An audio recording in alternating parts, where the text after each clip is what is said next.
نحمده ونصلي ونسلم على سيدنا ومولانا محمد رسوله النبي الأمين المكين الحنين الكريم الرؤوف الرحيم. أما بعد فأعوذ بالله من الشيطان الرجيم. بسم الله الرحمن الرحيم. محمد رسول الله والذين معه أشداء على الكفار رحماء بينهم تراهم ركعا سجدا يبتغون فضلا من الله ورضوانا. صدق الله مولانا العظيم. معزز علماء و خطباء کرام، خواتین و حضرات، عزیزان گرامی قدر اور عزیز طلباء و طالبات، اللہ جل مجدہ کا شکر ہے جس نے ہمیں نیا اسلامی سال عطا کیا اور ماہ محرم الحرام سے نئے سال کی ابتدا ہو گئی. محرم جہاں امام عالی مقام سید الشہداء سیدنا امام حسین رضی اللہ تعالی عنہ کی شہادت اور واقعہ کربلا کی اہمیت کے ساتھ جانا جاتا ہے، وہاں اس کا ایک اہم پہلو یہ بھی ہے کہ اس ماہ محرم الحرام کی ابتدا سیدنا فاروق اعظم رضی اللہ تعالی عنہ کی شہادت سے. آپ کی شہادت بھی اس مہینے کی پہلے دن. میں سنن ترمذی میں سے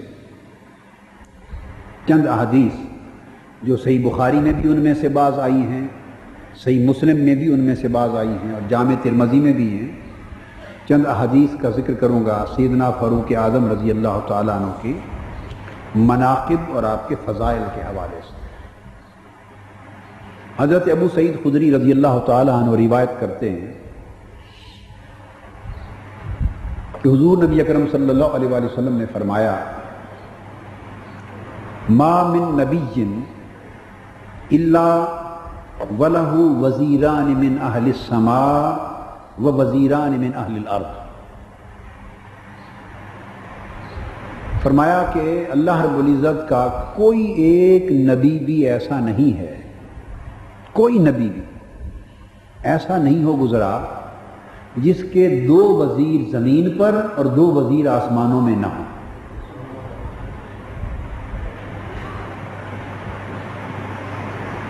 اب یہاں ایک بات توجہ طلب ہے اور وہ یہ کہ وزیر ہمیشہ حاکم کے ہوتے ہیں، وزیر ہمیشہ حاکم کے ہوتے ہیں، بادشاہ کے ہوتے ہیں. جس کی حکومت قائم ہوتی ہے اس کے لیے وزیر مقرر کیے جاتے ہیں. تو ایک لطیف نکتہ اس حدیث پاک کے ابتدائی الفاظ سے یہ معلوم ہوا کہ اللہ رب العزت جس نبی کو دنیا میں مبعوث کرتا ہے اسے اپنی امت کے لیے حاکم بناتا ہے. تو نبی اللہ کی طرف سے امت پر بولیے حاکم ہوتا ہے. یہ بات بالواسطہ حدیث پاک سے معلوم ہو کہ جس کو اللہ رب العزت نے وزیر دیے ہیں تو صاف ظاہر ہے اس پیغمبر کو حکومت دی ہے، اور پھر اس کی حکومت کا سلسلہ فقط زمین پر نہیں بلکہ اس کی حکومت کی تائید کے لیے دو وزیر آسمانی کائنات میں بھی مقرر ہوتا ہے.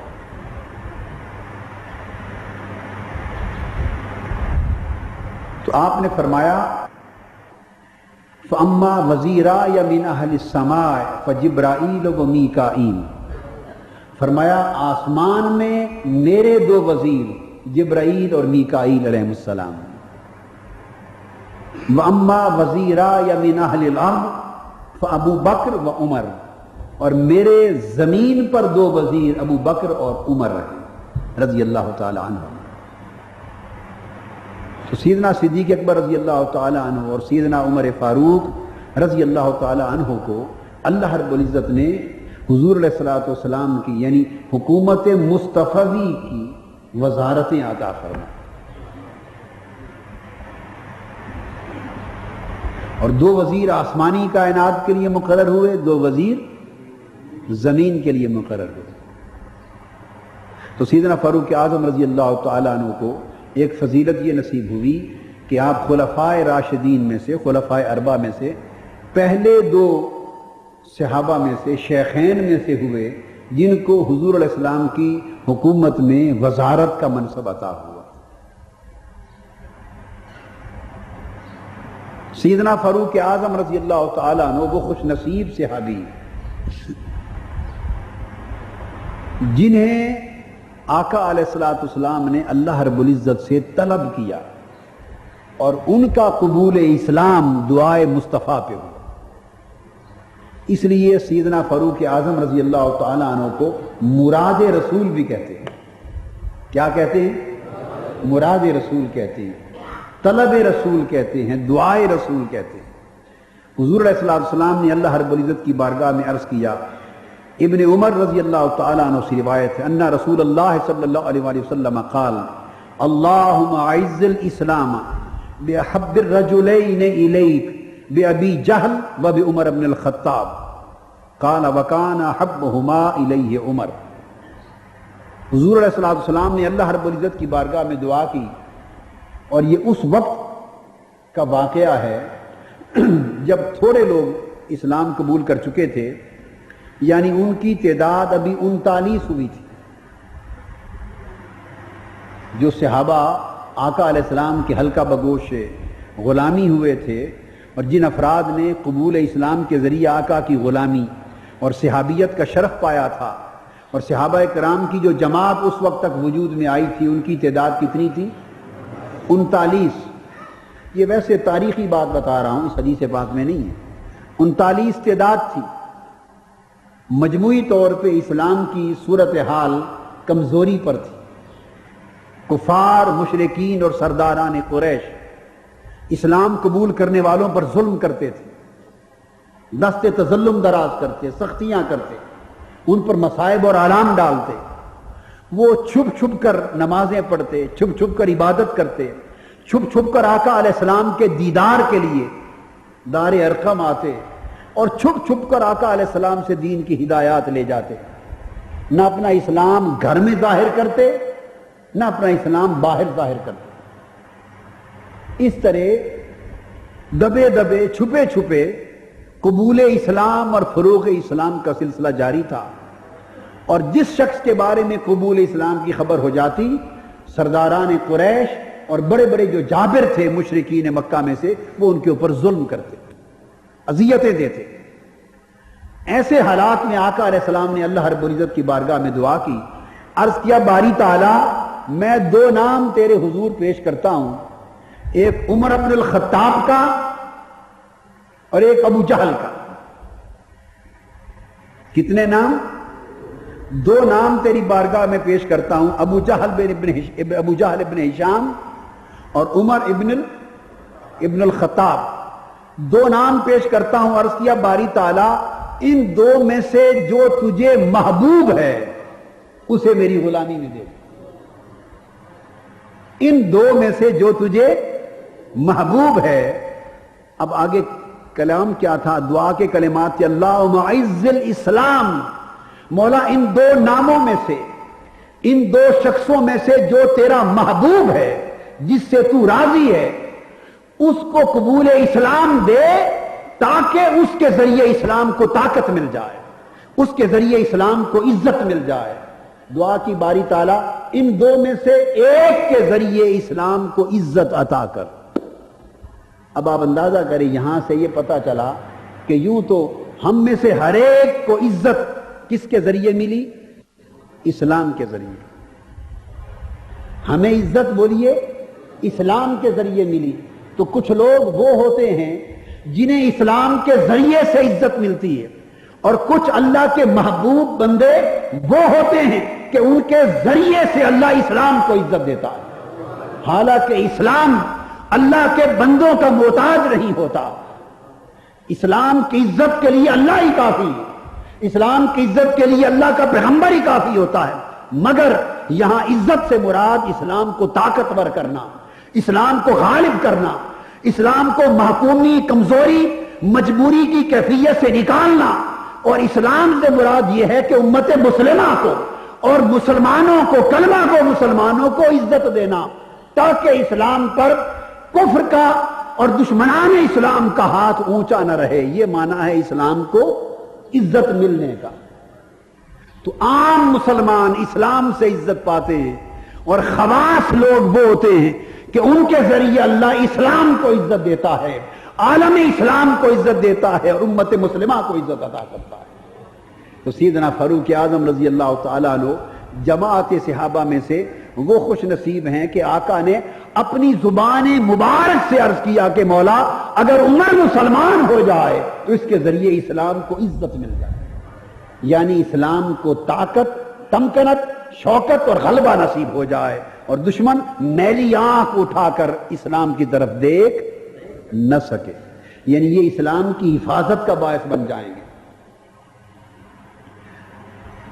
اور دو نام رکھ دیے، عرض کیا مولا ان دو میں سے جو تجھے محبوب ہے، تو جو محبوب تھے وہ سیدنا فاروق اعظم رضی اللہ تعالی عنہ تھے، اور مانگا بھی ایک، زبان مصطفیٰ کی تاثیر دیکھی، عرض کیا مولا ان دو میں سے ایک دے دے جو تجھے محبوب ہے، اگر دو کہہ دیتے تو ابو جہل بھی مسلمان ہو جاتے۔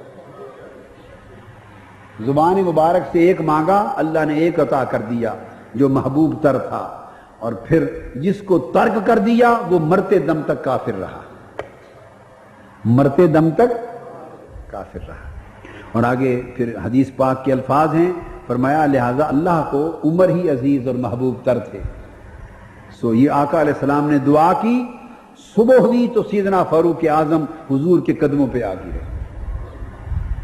رات کو دعا ہو رہی ہے، صبح سیدنا فاروق اعظم آپ کے قدموں پہ آ گئے رضی اللہ، کیونکہ اگلی حدیث جو ابن عباس رضی اللہ تعالیٰ عنہ سے مروی اس میں یہی کلمات ہیں، اور آگے اضافہ ہے قال فاصبح فغدا عمر علی رسول اللہ صلی اللہ علیہ وسلم فاسلم، صبح ہوئی سیدنا فاروق اعظم رضی اللہ تعالیٰ عنہ آقا علیہ السلام کی دن چڑھے، آقا کی بارگاہ میں آ گئے اور اسلام قبول کر لیا۔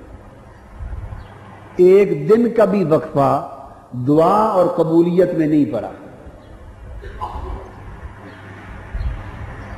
حضور نبی اکرم صلی اللہ علیہ وسلم نے پھر چونکہ سیدنا فاروق اعظم کے قبول اسلام سے اسلام کو عزت ملی، مسلمانوں کو شوکت اور طاقت اور تمکنت ملی، اسلام کمزوری کی حالت سے نکل آیا، تو اسلام قبول کرتے ہی نمازیں جو کہ چھپ کے ہوتی تھیں، سیدنا فاروق اعظم رضی اللہ تعالیٰ عنہ نے تلوار نکال لی، عرض کیا آقا آج اللہ کا نام بند کمرے میں بلند نہیں ہوگا، کعبے کے کھلے سین میں بلند ہوگا۔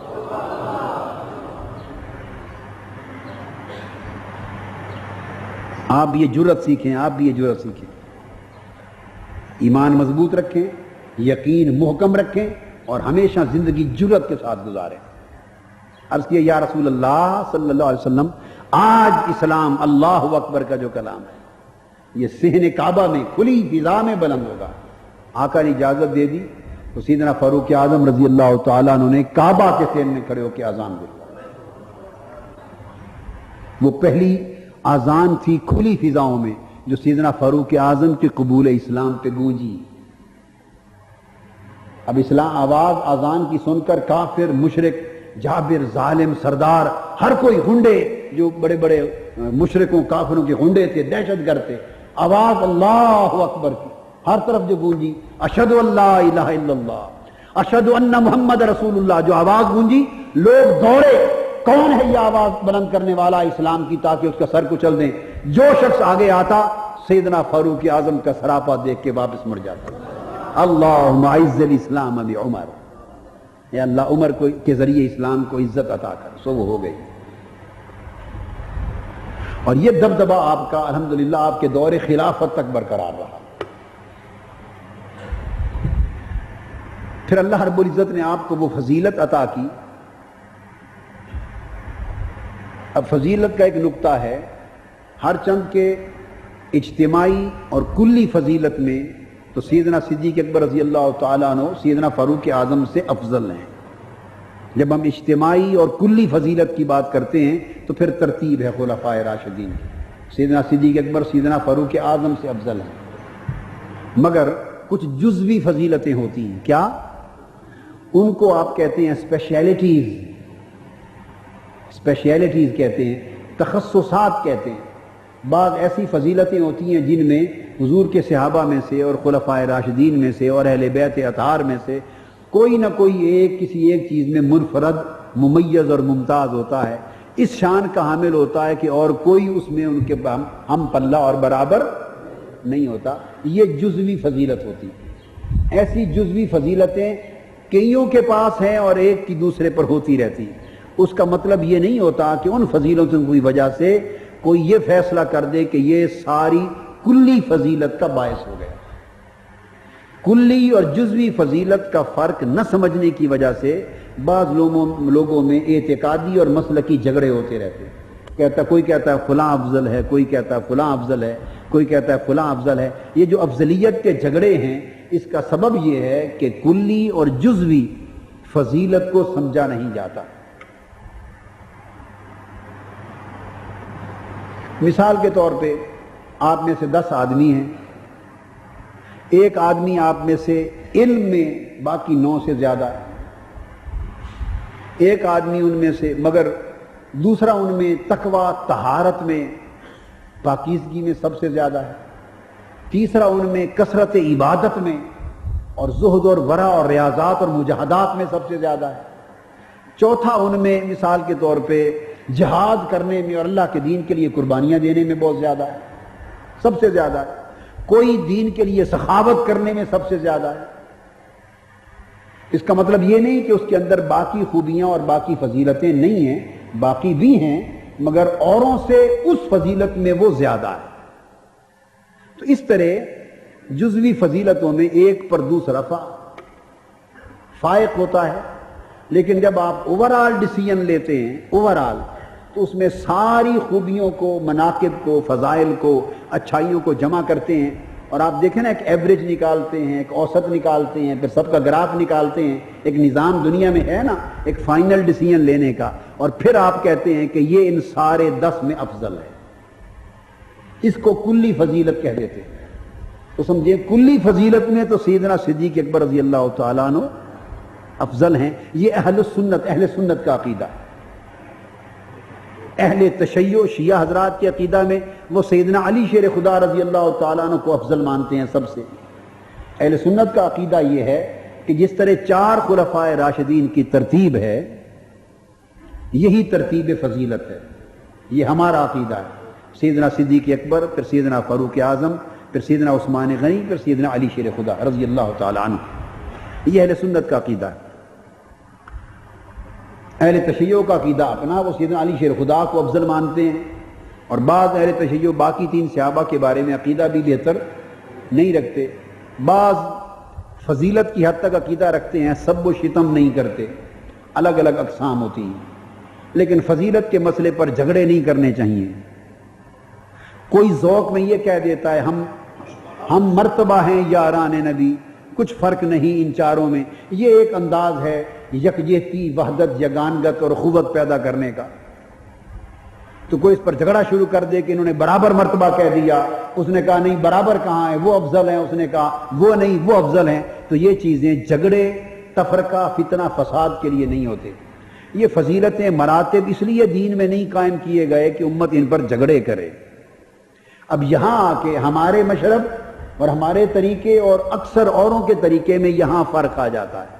عقیدہ ہم بھی رکھتے ہیں اور بھی رکھتے ہیں، مگر مراتب میں بیان کر دیا کافی ہے، اس سے زائد ہم اس کے اوپر جھگڑا نہیں کرتے.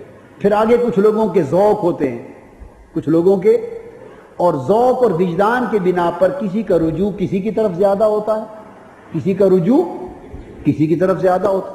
جیسے طبیعتوں کا میلان ہوتا ہے. ایک باپ ہے، اس کے چند بیٹے ہیں، تو ماں کو کوئی بچہ زیادہ پیارا لگتا ہے، باپ کو کوئی بچہ زیادہ پیارا لگتا ہے.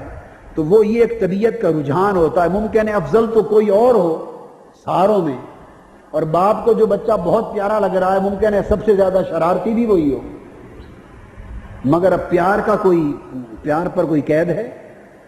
بولیے پیار پر کوئی؟ تو یہ طبیعت کا رجحان ہے. تو یہ جو مجذوب لوگ ہوتے ہیں، کیا مجذوب لوگ، ان کا جو جذب کا طریقہ ہے وہ سیدنا علی شیر خدا کی طرف زیادہ رجوع کرتا ہے. تو وہ دم ہمدم علی علی پکارتے، دم ہمدم علی علی. اپنے ذوق اور جذب کی کیفیت ہوتی ہے تو ان کے ساتھ پھر جھگڑا نہیں کرتے کہ یہ کیا کہہ دیا، نہیں، جزوی فضیلتوں پہ کنسنٹریٹ لیتے ہیں. کسی کو یہاں سے فیض ملا، کسی کو یہاں سے فیض ملا، کسی کو یہاں سے فیض ملا. جہاں سے فیض ملا، جہاں طبیعت کی مناسبت ہو گئی، جہاں وجدان کی رغبت زیادہ ہو گئی، وہ سارا ذوق ادھر ہی جب کنسنٹریٹ ہوتا ہے، مرتکز ہوتا ہے، تو اس کے قول میں، بیان میں زیادہ اسی کا ذکر آتا رہتا ہے. تو مطلب یہ نہیں کہ اس کا عقیدہ خراب ہے کہ یہ فلاں کو اونچا کہہ رہا ہے، نہیں، یہ ذوقی چیزیں ہوتی ہیں. تو اعتقادی چیز بعض اوقات اور ہوتی ہے، ذوقی چیز اور ہوتی ہے. حضرت شاہ ولی اللہ محدث دہلوی رحمۃ اللہ علیہ نے ایک کتاب میں لکھا ہے. شاہ ولی اللہ محدث دہلوی محدث ہیں، اہل سنت کے ائمہ میں سے ہیں. وہ فرماتے ہیں کہ میں عزم شریعت شیخین کریمین کو افضل جانتا ہوں، یعنی سیدنا ابو بکر صدیق اور سیدنا فاروق اعظم، ان دو کو شیخین کہتے ہیں. لیکن فرماتے ہیں اگر میرے اوپر شرع کے دلائل کی پابندی نہ ہو تو میرا ذوق زیادہ سیدنا علی شیر خدا کی طرف جاتا ہے. ذوق ان کو فضیلت دینا چاہتا ہے مگر میں نہیں دیتا، شریعت کے دلائل کی پابندی کرتا ہوں. تو ذوق کا بیان کر دیا، دلائل کی پابندی کر دی. اب آپ دیکھیں نا اہل اللہ کے ہاں کیسے دو چیزیں جمع ہو جاتی ہیں، ذوق بھی اکاموڈیٹ ہو گیا اور شرعی دلائل کی پابندی ہو گئی. امام حسن بصری رضی اللہ تعالیٰ عنہ سے مروی ایک حدیث ہے، حضور علیہ السلام انہوں نے فرمایا العلم علمان، علم دو قسموں کا ہوتا ہے، علم فی القلب و علم علی اللسان. ایک علم وہ ہے جو دل سے پھوٹتا ہے، دل کے چشمے سے پھوٹتا ہے، اور ایک علم وہ ہے جو زبان سے جاری ہوتا ہے. ایک علم دل سے جاری ہوتا ہے اور ایک علم زبان سے جاری ہوتا ہے. فرمایا فَأَمَّا الْأَوَّلُ فَذَاكَ الْعِلْمُ النَّافِعُ، جو پہلا علم ہے جو دل سے جاری ہوتا ہے، فرمایا نفع دینے والا یہی علم ہے. نفع دینے والا یہی علم ہے جو دلوں سے دلوں کو منتقل ہوتا ہے اور سینوں سے سینوں کو منتقل ہوتا ہے، جو زبان قلب سے بولا جاتا ہے اور سماع اذن قلب سے، دل کے کان سے سنا جاتا ہے. اور فرمایا اما الآخر فذاک حجت اللہ علی ابن آدم، اور جو دوسرا علم ہے زبان سے جاری ہونے والا، حجت بنی آدم پر وہ ہے، یعنی وہ دلیل شرعی ہے. پابندی اس کی کرنی چاہیے، کیا پابندی اس کی کرنی چاہیے، اور نفع علم قلبی سے لینا چاہیے. اب میں جو نقطہ سمجھانا چاہتا ہوں وہ یہ کہ جب دو چیزوں کو اکٹھا کر لیا تو آپ حق پر آ گئے، اور جب دونوں کو آپس سے جدا کر دیا تو دونوں جدا ہونے والے باطل پر چلے گئے. اب علم کی دو قسمیں تو بیان ہو گئی، علم قلبی بھی اور علم لسانی بھی. دل سے جاری ہونے والا علم اور زبان سے جاری ہونے والا علم، اور دونوں قسموں کے جو علم ہیں ان کی الگ الگ افادیت اور اہمیت بھی بیان کر دی. کہ جو علم زبان سے جاری ہوتا ہے یہ قرآن و سنت کا علم ہے، یہ شریعت محمدی کا علم ہے. فرمایا یہ بنی آدم مسلمانوں پر حجت ہے، عمل کی پابندی اس علم کی ہے، اس کی اہمیت بھی بیان ہو گئی. اور جو علم دل سے جاری ہوتا ہے آپ سوچیں گے پھر وہ کیا ہے؟ فرمایا فذاک العلم النافع، اصل نفع دینے والا، یعنی دل کے حالات کو بدلنے والا، روحانی کیفیت کو بدلنے والا، من کے اندر ایک انقلاب لانے والا، اندھیرے من میں روشنی کرنے والا، اور اندر ایک عجیب کیفیات پیدا کر دینے والا، اور من کو مالا اعلیٰ سے منسلک کر دینے والا، اور قلب و روح کو گنبد خضرا سے متعلق کر دینے والا، اور گنبد خضرا سے روحانی فیض کی چلنے والی نہروں سے دل کو روشن کرنے والا، یہ جو علم ہے وہ علم قلبی ہے.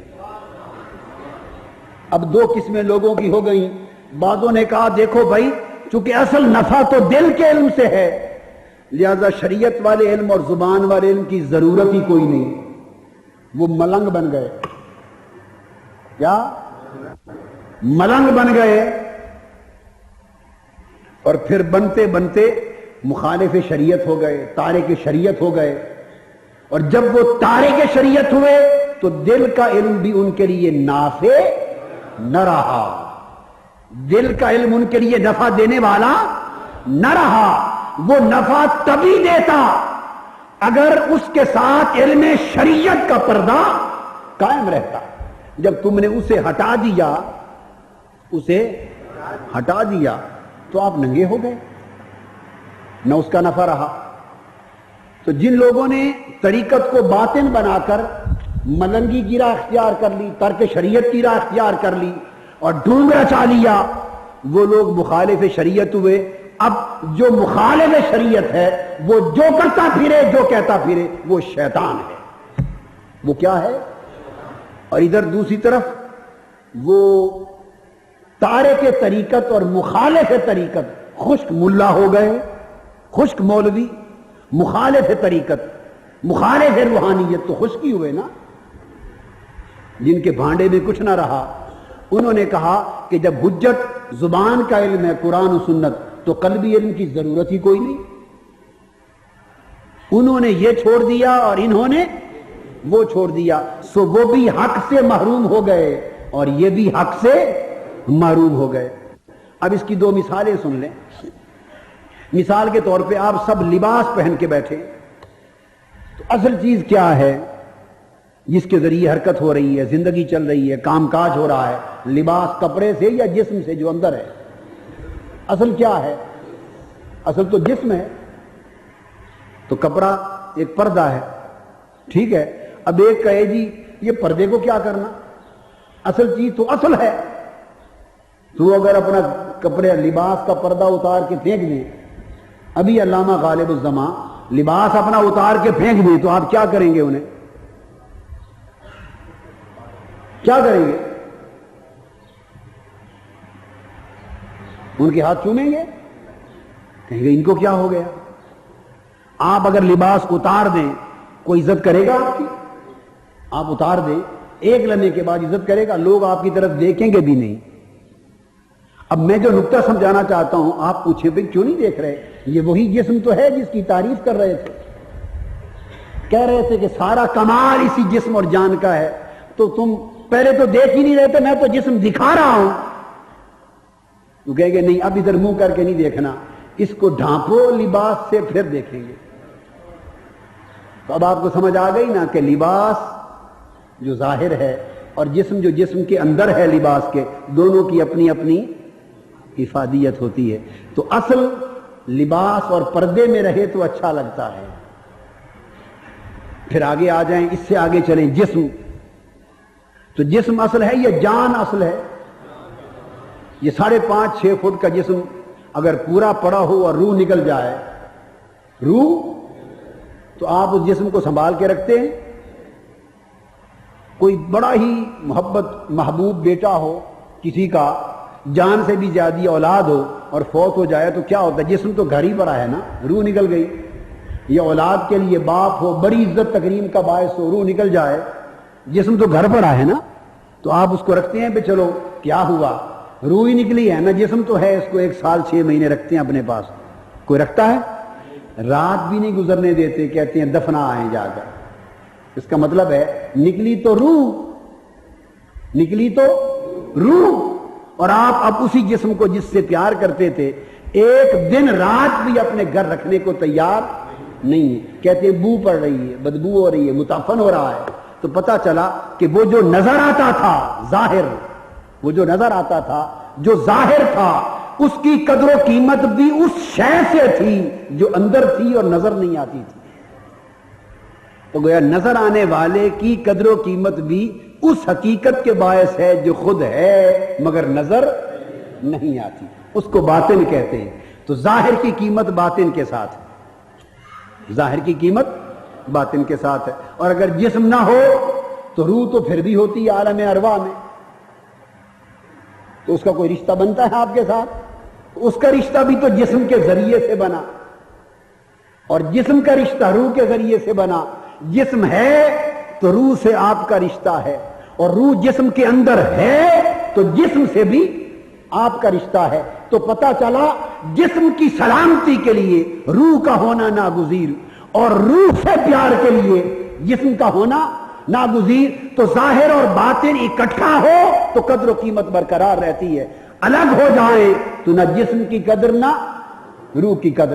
تو یوں سمجھ لیں کہ احکام شریعت اور ظاہر، یہ شریعت کے دلائل یہ ظاہر ہیں، اور ذوق، وجدان اور روحانی رغبت کی حقیقتیں یہ ان کا باطن ہیں۔ تو ذوق ایمانی اور ذوق وجدانی بھی رہنا چاہیے، اور حجت شریعت بھی رہنی چاہیے۔ دونوں ساتھ ہوں گے تو جو عقیدہ وجود میں آئے گا وہ درست ہوگا۔ تو مبارک ہو، آپ درست عقیدے پر ہیں کہ آپ کے پاس ظاہر بھی ہے اور باطن بھی ہے، آپ کے پاس حجت شرعی بھی ہے، اور آپ کے پاس ذوق وجدانی اور ذوق روحانی بھی ہے۔ یہ مسلک، یہ مشرب، یہ عقیدہ درست ہے۔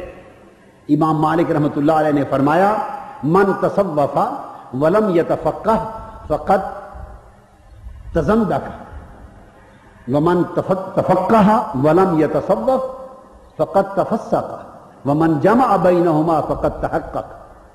جس نے تصوف کا دامن پکڑ لیا اور فقہ اور شریعت کو چھوڑ دیا وہ ملحد اور زندیق ہو گیا، ملحد ہو گیا، بے دین ہو گیا۔ اور جس نے فقہ اور شریعت کو پکڑ لیا اور تصوف اور روحانیت کو چھوڑ دیا وہ فاسق اور فاجر ہو گیا۔ اور فرمایا حق صرف اسی کو ملا جس نے دونوں کو یکجا کر لیا، دونوں کو۔ آپ کیلا کھاتے ہیں، ایک تیسری مثال اور دے دوں، چلو کوئی تو یاد رہے گی جی۔ اللہ بھی مثالیں دے دے کے سمجھاتا ہے نا قرآن مجید میں۔ تو کیلا آپ کھاتے ہیں تو کھاتے کیا ہے، چھلکا یا گودا؟ اصل کیا چیز ہے جی؟ تو جب گودا ہی اصل چیز ہے تو آپ ایسا کر لیں کہ کیلا لیں اور چھلکا اتار کے پھینک دیں اور کیلے کو رکھ دیں، آدھا گھنٹہ رکھ لیں، گھنٹہ رکھ لیں، پھر دیکھیں کھائیں گے کیا ہوتا ہے جی۔ کیا ہوا؟ آپ نے تو گودے کو چھیڑا؟ کچھ بھی نہیں چھیڑا، تو کیا ہو جائے گا؟ خراب ہو جائے گا۔ کیوں خراب ہو گیا؟ آپ نے کچھ کیا اس کو؟ صرف اوپر کا چھلکا ہی اتارا نا۔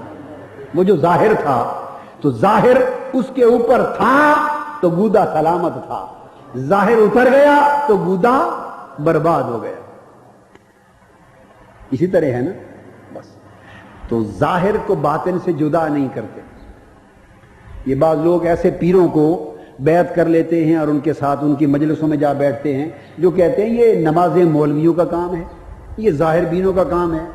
ایک آج کل چل رہا ہے نام، اور کوئی پیر صاحب ہیں اور ان کے مختلف تذکرے اور کافی سارے گمراہ کن پروپیگنڈا ہو رہا ہے، اور میں نے سنا کہ اب وہ یہ کہنے لگ رہے ہیں کہ میری تو ہر نماز عرش معلیٰ پر ہوتی۔ جن کی نماز عرش معلیٰ پر ہو انہیں اس مصلی پر نماز پڑھنے کی کیا ضرورت ہے؟ انہوں نے معلیٰ اور مصلی کا وزن بنا لیا ہے۔ جس کی نماز عرش معلیٰ پر ہو اسے مصلی پر نماز کی کیا ضرورت؟ یہ گمراہی اور شیطنت ہے۔ آقا دو جہاں صلی اللہ علیہ وسلم سے بڑھ کر بھی کسی کی نماز عرش معلیٰ پر ہوگی؟ تو میں نے ایک مرتبہ ایک واقعہ سنایا تھا، آج دہرا دیتا ہوں، پتہ نہیں یہاں سنایا تھا یا کسی اور مقام پر، یاد نہیں۔ ایک پیر صاحب کسی گاؤں میں آتے تھے، جنگ کی بات ہے، تو نماز نہیں پڑھتے تھے، سارا دن بیٹھے رہتے، نماز نہ پڑھتے۔ ان کے مریدوں سے کسی نے پوچھا اور مریدوں نے ان کو پوچھا، انہوں نے کہا میں ہر نماز مسجد نبوی میں روضہ رسول پہ جماعت کے ساتھ جا پڑھتا ہوں، ہم تو عارف اولیاء اللہ لوگ ہیں، ہماری تو ہر نماز حضور کے روضے پر ہوتی، وہاں پڑھتا ہوں، تو یہاں ضرورت نہیں۔ انہوں نے کہا جی بیٹھے یہاں رہتے ہیں تو ہر نماز کا جو وقت آتا ہے تو روحانی طور پہ وہاں نماز پڑھاتے ہیں۔ انہوں نے مجھ سے آگے پوچھا کہ یہ بات وہ کہتے ہیں۔ میں نے کہا بڑا اچھا طریقہ ہے، آپ ایک ہفتے کے لیے پیر صاحب کا کھانا بند کر دیں۔ کیا؟ ایک ہفتے کے لیے پیر صاحب کا کھانا بند کر دیں اور پیسے دے دیں، پیسے دے دیں، دروازہ بند کر دیں، اور انہیں کہیں کہ آپ دن میں 5 مرتبہ تو مدینہ پاک جاتے ہی ہیں، تو نماز پڑھ کے نکلے مسجد نبی کے سامنے ہوٹل ہی ہوٹل، کھانا بھی وہیں سے کھاتے آیا کریں.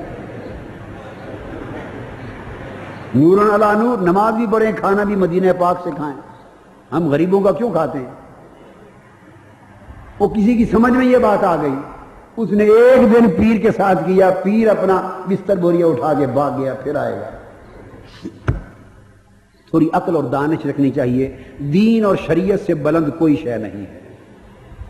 طریقت، تصوف، روحانیت، معرفت، ولایت، حقیقت سب شریعت کے تابع اور سب شریعت کے خادم. رتبے جتنے بلند ہوتے چلے جائیں مگر شریعت چونکہ اللہ کا پیغمبر لے کے آتا ہے اور باقی سب شاخیں ہیں اس شریعت سے پھوٹتی ہیں. اصل شریعت ہے. تو بات یہاں سے چلی تھی کہ چونکہ دلائل شرعی میں شیخین کریمین افضل ہیں، ذوق کسی کا سیدنا علی شیر خدا کی طرف جاتا ہے تو جاتا پھر جھگڑے نہ کیا کریں، مگر عقیدہ عقیدہ ہوتا ہے اور ذوق ذوق ہوتا ہے. لہذا میں اس جزوی فضیلت کی بات کر رہا تھا جہاں سے یہ آگے تفصیل چل پڑی. آقا علیہ السلام نے فرمایا، حضرت عقبہ بن عامر رضی اللہ تعالیٰ عنہ سے مروی ہے، حضور علیہ السلام نے فرمایا قال قال رسول اللہ صلی اللہ علیہ وسلم لو کان نبی بعدی لکان عمر. آقا علیہ السلام نے فرمایا اگر میرے بعد نبی نے آنا ہوتا اور اگر میرے بعد دروازہ نبوت کھلا ہوتا اور اگر میرے بعد کسی کے لیے نبوت ممکن ہوتی تو میرے بعد عمر فاروق نبی ہوتا. اور دوسرے مقام پہ فرمایا وَأَنَا خَاتَمُ النَّبِيِّينَ لَا نَبِيَّ بَعْدِي، لیکن میں چونکہ آخری نبی ہوں اور میرے بعد کوئی نبی نہیں ہوگا، دروازہ نبوت اور باب رسالت میری بعثت کے بعد ہمیشہ کے لیے بند کر دیے گئے ہیں، اس لیے عمر نبی نہیں ہوا. اگر میرے بعد نبوت کا امکان ہوتا تو سب سے پہلے نبوت میرے بعد فاروق اعظم کو ملتی. تو پتہ چلا کہ جب فاروق اعظم جن کو آقا علیہ السلام نے اتنی بڑی فضیلت کا ذکر فرمایا، جب ان پر نبوت کا دروازہ نہیں کھلا ختم نبوت محمدی کے باعث، تو آقا کے بعد پھر قیامت تک کسی اور کے لیے نبوت کس طرح ہو سکتی؟ سیدنا فاروق اعظم رضی اللہ تعالیٰ عنہ کو ایک اور خاص شان بھی عطا کی اور وہ بڑا پیارا واقعہ بھی ہے اور آپ کی بڑی عظیم شان بھی ہے. حضور علیہ الصلوۃ والسلام ایک غزوہ سے جہاد سے واپس تشریف لائے، صحابہ کرام آئے تو ایک جو وہ کالے رنگ کی جو جیسے حبشہ کی عورتیں ہوتی تھیں، تو ایک کالے رنگ کی ایک خاتون تھی آقا علیہ السلام کی بارگاہ میں، ایک باندی تھی، باندی کالے رنگ کی، وہ آ گئی اور اس نے آ کے عرض کیا یا رسول اللہ صلی اللہ علیہ وآلہ وسلم، اب یہاں جو حدیث بیان کر رہا ہوں اس میں جمال اور جلال کے دو مظہر دیکھیے، یعنی جمال مصطفیٰ دیکھیے اور جلال فاروق دیکھیے، اور پھر آقا علیہ السلام کی عظمت دیکھیے کہ اپنے جمال میں جلال کو کیسے سموئے ہوئے. سبحان اللہ، چونکہ رحمت للعالمین. وہ باندھی آ گئی، اس نے عرض کیا یا رسول اللہ میں نے منت مانی تھی اگر آپ سلامتی سے واپس آ گئے، سلامتی سے واپس آ گئے تو میں آپ کی خدمت میں اپنی دف لے کر آؤں گی. وہ دف جو ایک طرف سے خالی بجاتی پہلے زمانے میں، دف لے کے آؤں گی اور آپ کی خدمت میں اللہ کے شکرانے میں آپ کی سلامتی کا نغمہ گاؤں گی، دف بجاؤں گی اور نغمہ گاؤں گی. آقا علیہ السلام کی بارگاہ میں عرض کر دیا. حضور علیہ السلام نے فرمایا اگر تو تم نے واقعی منت مانی تھی تو چلو دف بجا لے اور گا لے میرے سامنے بیٹھ، اور اگر نہیں مانی تو رہنے دے، قربان جائیں. سبحان اللہ، قربان جائیں. فرمایا اگر منت نہیں مانی تو رہنے دے، اگر مان لی ہے تو بجا لے. اب یہاں ایک اور نقطہ بھی ہے سمجھ لیں. اگر کوئی سے یہ استدلال کرے کہ وہ منت چونکہ واجب ہوتی ہے اس لیے بجانے دیا، تو سمجھ لیں کہ ناجائز چیز کی منت کی ادائیگی بھی لازم نہیں ہوتی. جو چیز حرام ہو، ناجائز ہو، اگر کوئی اس حرام اور ناجائز کی منت مان لے تو اس کا ایفا واجب نہیں ہوتا. تو یہاں اباحت ہے. خیر، تو حدیث پاک میں ہے کہ وہ اپنی دف لے آئی اور دف لا کے حضور علیہ السلام کی بارگاہ میں بجانے لگی اور آقا کی سلامتی کا اور حضور کے پیار کا نغمہ گانے لگی. آقا علیہ السلام سامنے بیٹھے سن رہے. اتنے میں سیدنا صدیق اکبر رضی اللہ تعالیٰ عنہ آ گئے. وہ بجاتی رہی. پھر سیدنا علی شیر خدا آ گئے, پھر بھی بجاتی رہی. پھر سیدنا عثمان غنی رضی اللہ تعالیٰ عنہ آ گئے, وہ پھر بھی بجاتی رہی. تھوڑی دیر کے بعد سیدنا فاروق اعظم آ گئے رضی اللہ تعالیٰ عنہ. اس نے جو سیدنا فاروق اعظم رضی اللہ تعالیٰ عنہ کو دیکھا, بس دیکھتے ہی وہ ڈر گئی, سہم گئی. اس نے وہ جو ڈھولکی تھی, دف, ڈھولکی نہیں دف, اس کو فوری اپنی ٹانگوں کے نیچے دبایا اور اس کے اوپر چڑھ کے ایسے ہو کے بیٹھ گئی سہم کر. گانا بھی گیا, بجانا بھی گیا. آقا علیہ السلام مسکرا پڑے اور فرمایا ان الشیطان لیخاف منک یا عمر, اے عمر شیطان تجھے دیکھ کر ہی بھاگ جاتا ہے. شیطان تجھ سے بڑا خوف کھاتا ہے, تجھ سے بڑا خوف کھاتا. اور ایک حدیث میں ہے الشیطان یفر من ذل عمر, کہ شیطان عمر کے سائے سے بھی دوڑ جاتا ہے. اور فرمایا اے عمر یقیناً شیطان تجھ سے خوف کھاتا ہے اور دیکھ کر بھاگ جاتا ہے. پھر آقا علیہ السلام نے فرمایا خود کلم انی کنت جالسا وہی تضرب. آقا نے فرمایا فداخل ابو بکر وہی تضرب ثم داخل علی وہی تضرب ثم داخل عثمان وہی تضرب فلما دخلت انت یا عمر القت الدف. آقا علیہ السلام نے فرمایا اے عمر دیکھ میں خود بیٹھا ہوا تھا اور یہ بجاتی رہی. پھر ابو بکر آ گئے, یہ پھر بھی بجاتی رہی. پھر حضور علیہ السلام اب سنانے لگے واقعہ. پھر علی آ گئے, یہ پھر بھی بجاتی رہی. پھر عثمان آ گئے, یہ پھر بھی بجاتی رہی. اے عمر جب آپ آئے تو اس نے اپنی دف چھپا لی اور چپ کر گئی. سو میں نے کہا ان الشیطان لیخاف منک یا عمر, اے عمر تجھ سے شیطان خوف کھا کے بھاگ جاتا. تو یہ تو صرف فضیلت اور خلاف فضیلت کی بات تھی, اور اشارہ یہ کیا کہ دیکھیے اے عمر تمہاری طاقت کا تو عالم یہ ہے, یہ تو چھوٹی سی بات تھی. شیطان بھی تجھ سے خوف کھا کے بھاگ جاتا ہے اور آپ کے سائے سے بھی بھاگ جاتا ہے. تو یہ آقا علیہ السلام کا مظاہرہ جمال کا ہے, اور سیدنا فاروق اعظم رضی اللہ تعالیٰ عنہ کا مظاہرہ جلال کا ہے. اور دین کا خیر کا پہلو دونوں عمل ہوں تو چلتا ہے, یاد رکھ لیجیے. نیرا جمال ہی جمال چلنے لگ جائے اور جلال نہ رہے تو جمال سے پھر آگے شر کے راستے, سہولت کے راستے, رخصت کے راستے, آسانیوں کے راستوں سے شر جنم لینا شروع کر دیتا ہے, اور دین کی غیرت اور حمیت کمزور ہونے لگتی ہے, اور دین کی اقامت کمزور پڑ جاتی ہے. اور اگر اس کے برعکس, اس لیے یہ جلال فاروقی کا عنصر لازم ہے تاکہ دین کی حفاظت ہو. اور دوسری طرف اگر نیرا جلال ہی جلال شروع ہو جائے اور جمال کا پہلو نہ رہے تو لوگ دین سے ڈر کے مارے ہی بھاگ جائیں, وحشت زدہ ہو جائیں, اور گناہگار تو دین کی طرف آنے کا نام ہی نہ لیں. اس لیے جمال اور جلال کا امتزاج ہوتا ہے. اور یہ بھی مبارک ہو کہ تحریک منہاج القرآن وہ تحریک ہے جس میں دین کے جمال کا اور دین کے جلال کا دونوں کا حسین امتزاج ہے یا نہیں ہے؟ بولیے. یہاں جلال بھی ہے, یہاں جمال بھی. اسی طرح حضرت عائشہ صدیقہ رضی اللہ تعالیٰ عنہ روایت کرتی ہیں, حدیث پاک ہے, فرماتی ہیں کہ ہم آقا علیہ السلام کی بارگاہ میں بیٹھے تھے, اچانک آوازیں آئیں جیسے بچے روتے ہیں, اور چیخ و پکار کی آواز آتی ہے اور بڑی گڑگڑاہٹ کی آواز آتی ہے, آوازیں سنائی دیں. تو آقا علیہ السلام نے مجھے بلا لیا, میں آقا کی بیک پر کھڑی ہو کے آوازوں کو دیکھا, سنا, اور پھر جب آوازیں گئیں تو میں نے پوچھا آقا یہ آوازیں, شور سارا کیا تھا؟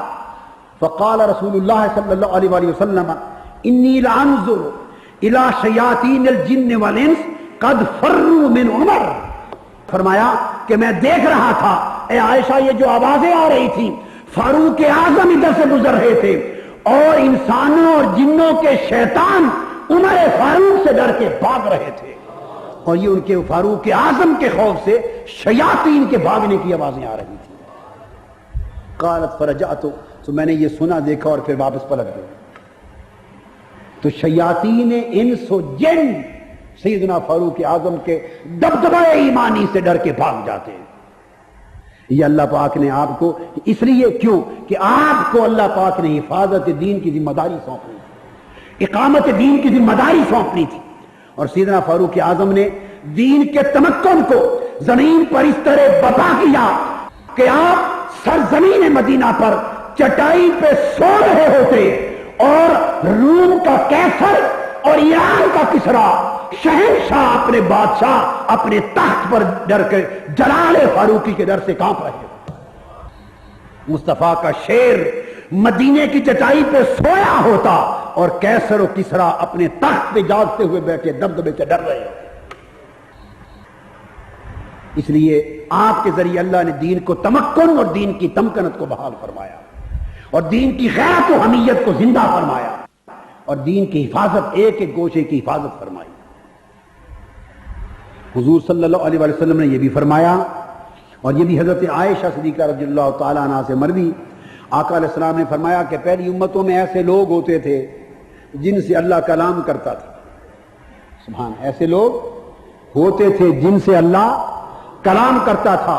لیکن اگر اب میری امت میں نہیں, اگر میری امت میں ایسا ایک شخص بھی ہونا ہوتا,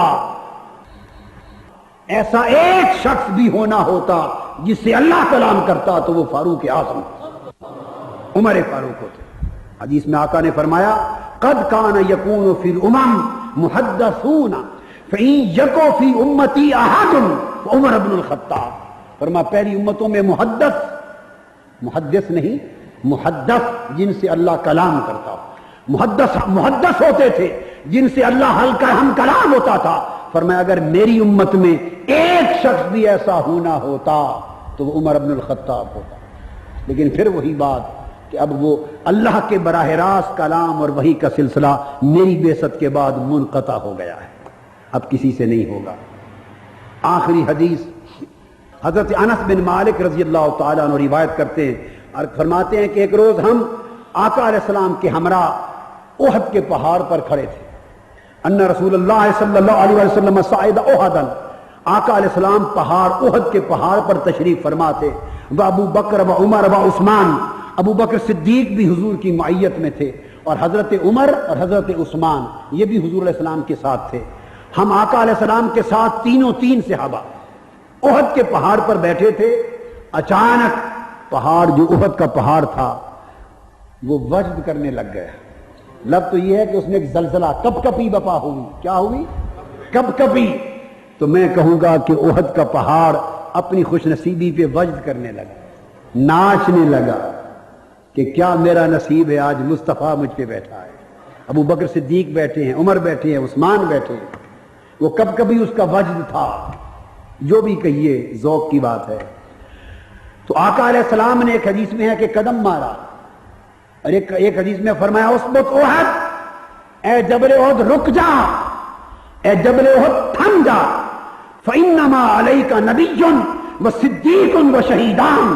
اے جبل احد رک جا, تھم جا, تمہیں خبر ہے کہ تمہارے اوپر ایک اللہ کا نبی ہے, ایک صدیق ہے اور 2 شہید بیٹھے ہیں. اور 2 اس وقت شہید ہوئے تھے جی نہیں, حیات ہیں. آقا علیہ السلام تشریف فرما ہے وہ نبی ہوئے, ابو بکر ہیں وہ صدیق ہوئے اور عمر اور عثمان ہیں 2, وہ کیا ہوئے؟ فرمایا وہ شہیدان, اللہ کا نبی اور ایک صدیق اور 2 شہیدان. تو اللہ کے نبی کو معلوم ہوتا ہے یا نہیں ہوتا؟ بولیے. مستقبل میں جو ہونے والا ہے وہ غیب کا علم اللہ اپنے نبی کو دیتا ہے یا نہیں دیتا؟ بولیے. یہ کوئی قرآن کی آیت اتری تھی؟ کوئی قرآنی وحی آئی تھی؟ نہیں. اچانک ایک واقعہ ہوا, احد پہاڑ پر لرزہ آیا, آقا علیہ السلام بے ساختہ فرما بیٹھے کہ تمہارے اوپر نبی, ایک شہید اور ایک صدیق اور 2 شہید ہیں. تو فرما دیا عمر اور عثمان کو شہادت نصیب ہوگی. تو ان کا انجام وفات بھی پہلے بیان فرما دیا. بیان کریں یا نہ کریں الگ بات ہے, خبر ہر شے کی ہوتی ہے. بیان کریں یا نہ کریں الگ بات ہے, خبر ہر شے کی ہوتی ہے. وہ نبی کیا ہے جسے امت کی جملہ احوال کی خبر نہیں ہے. تو فرمایا شہید ہیں. تو چونکہ صدیق اکبر کو صدیق کہا, وہ شہید نہ ہوئے, تبھی وفات ہوئی. پھر 2 شہید کہے, فاروق اعظم بھی شہید ہوئے, عثمان غنی بھی شہید ہوئے. بس چونکہ تھے ہی اس وقت 3 صحابہ, حضرت علی شیر خدا اس دن موجود نہ تھے, تو شہادت کا جو سلسلہ پھر شروع ہو گیا تو حضرت عمر بھی مرتبہ شہادت کو پہنچے، حضرت عثمان نے بھی جام شہادت نوش کیا، پھر علی شیر خدا آئے تو سلسلہ شہادت جاری رہا، پھر حضرت حسن مجتبی آئے، سلسلہ شہادت جاری رہا، تا آ کے میدان کربلا میں امام حسین نے آ کر مرتبہ شہادت کو نقطۂ کمال تک پہنچا دیا اور شہادت کو اپنی مراد تک پہنچا دیا۔ تو یہ محرم کا مہینہ شہادت عمر سے شروع ہوا، ذی الحج شہادت عثمان سے ختم ہوا، محرم شہادت عمر سے شروع ہوا اور تکمیل اس کی بھی اور خود مرتبہ شہادت کی شہادت امام حسین پر جا کر ہو گئی۔ وما علینا الا البلاغ۔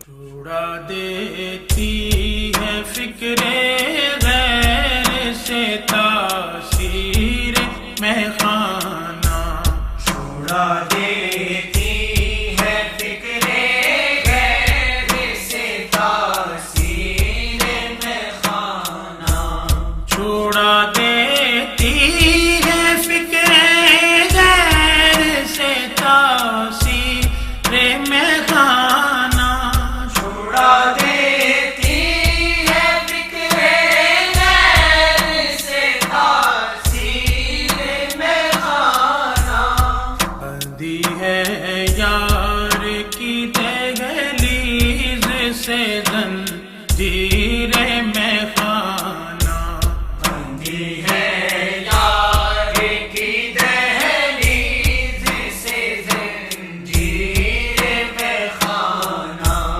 کرو بادہ گسارو اپنا نمازے خود فراموشی، کرو بادہ گسارو اپنا نمازے خود فراموشی، ہوئی ہے شیشہ میں سے بلند تکبیر میں خانہ، ہوئی ہے شیشہ میں سے بلند تکبیر میں خانہ، کھڑا ہے جھومتا کوئی، پڑا ہے لوٹتا کوئی، کھڑا ہے جھومتا کوئی، پڑا ہے لوٹتا کوئی،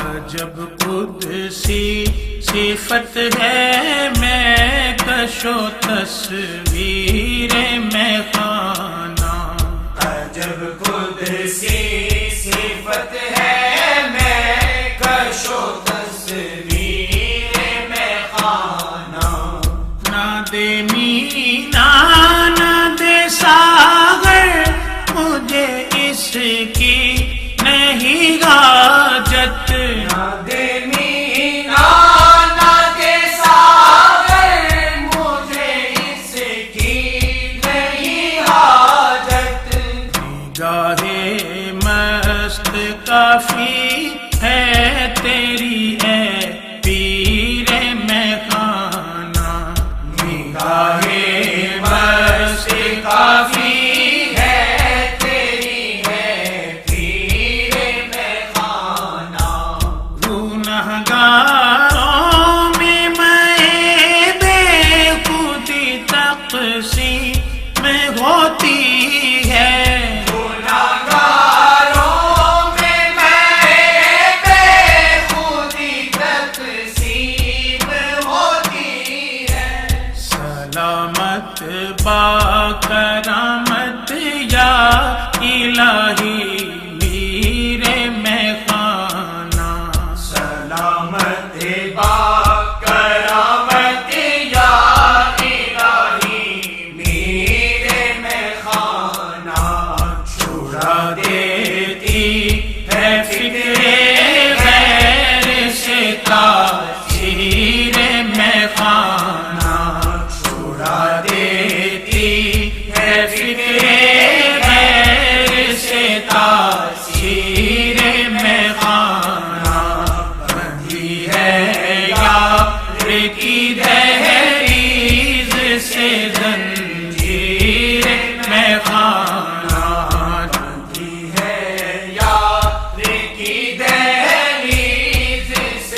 پھر کبھی تو